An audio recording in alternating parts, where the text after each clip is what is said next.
Et Audrey Racine, bonjour Audrey. Demain débute la Coupe du Monde de football, la plus émettrice de l'histoire, émettrice bien sûr au sens de gaz à effet de serre. Alors pourquoi décroche-t-elle ce record avant même le coup de sifflet ?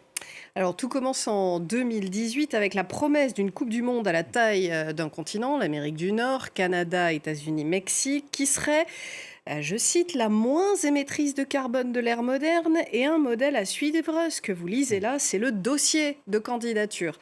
Bon, ça se gâte assez vite, parce que dans le même dossier de candidature, le comité d'organisation prévoit une empreinte carbone de 3 600 000 tonnes de CO2, dont 85% viendrait des transports. Ils étaient quand même assez lucides parce que les déplacements en avion sur d'immenses distances d'équipes et de supporters, forcément, ça dégage beaucoup d'émissions. Le problème, c'est que le dossier de candidature, il se contredit lui-même parce que 3 600 000 tonnes de CO2, ça en fait déjà la deuxième Coupe du Monde la plus émettrice, derrière celle organisée par le Qatar en 2022, avec 3 800 000 tonnes de CO2 émis. Mais vous vous en doutez, ces chiffres pour les deux Coupes du Monde sont fortement sous-estimés. Mais quelle est la réalité alors des émissions ? Eh bien, il existe plusieurs ONG qui travaillent sur l'empreinte carbone du sport. Je vais vous citer une évaluation de l'association britannique Scientists for Global Responsibility qui consacre tout un rapport à cette Coupe du Monde et à, je cite, l'angle mort climatique de la FIFA. Ces scientifiques estiment que la phase finale de cette édition 2026 devrait générer plus de 9 millions de tonnes équivalent CO2, soit 2,5 fois plus que l'évaluation du dossier de candidature. C'est un montant qui équivaut à peu près aux émissions de 6,5 millions de voitures thermiques pendant une année entière. Les auteurs de ce rapport, ils ont dressé un tableau que vous allez pouvoir voir et vous allez pouvoir comparer les postes d'émissions, avec tout à gauche une moyenne depuis 2010, puis la Coupe du Monde qui va s'ouvrir et les deux suivantes. Vous voyez que pour celle qui nous occupe, il n'y a pas d'émissions, zéro, consacrée à la construction de nouveaux stades. En revanche, le poids du transport aérien explose, vous le voyez, et ne devrait même pas être égalé par la Coupe du Monde de 2030, qui elle aussi est organisée par 3 pays, l'Espagne, le Portugal et le Maroc, alors que là, 3 matchs devraient être organisés en Amérique latine.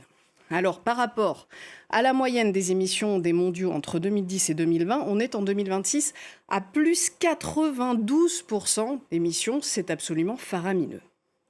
Les déplacements entre chaque stade, chaque rencontre vont se compter en milliers de kilomètres, ce qui va engendrer, en plus des émissions, vous vous en doutez, de la fatigue pour les joueurs et des dépenses faramineuses pour les supporters.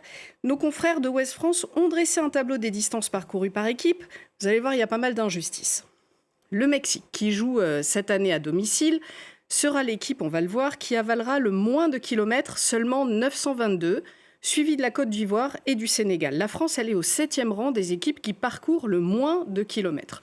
En revanche, en tête de ceux qui en parcourent le plus, il y a le Curaçao avec plus de 10 000 kilomètres parcourus, 9 760 pour l'Autriche en deuxième position. Je n'ai pas besoin de vous préciser que chaque équipe ne prend pas de vol commercial. Ils utilisent leur propre avion, qui ne volent donc que pour les joueurs et leur staff. C'est pas très sobre tout ça. Le cœur du problème de cette Coupe du Monde, ce sont donc les distances parcourues, Audrey.